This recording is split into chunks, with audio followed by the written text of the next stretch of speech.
Lau ginen, hau egin genunak. Amaia Biurrun, Iñaki Epelde, Jose Luis Rongarron eta ni.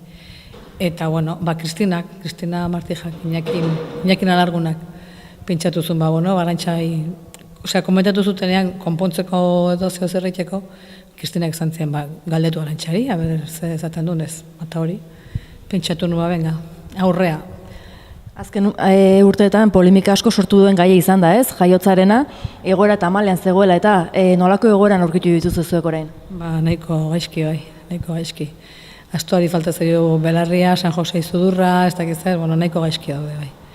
Pentsatzen dut orain, buelta honekin nahiko txukun gatuko jala, eta, lasaitzen den giroa edo, zer esanak iongo ja lehen bezala, batzuk kontrakok eta beste batzuk, gustatzen zaiela, pentsatzen dut kontrakok, pixka bat posten dira, zeren beste buelta emango deo, desde logo, beste itxura bat egiko dute.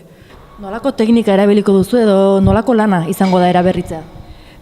Lehen nahi belabilitakoa, fibra, ez dakit nolaztetan da euskaraz, fibra de vidrio, resinakin gogortzen dala eta berdin, eta, konpondu ditugu baita ere azpitekan, eta gero markotu, eta pentsatzen dut ondo gatuko da.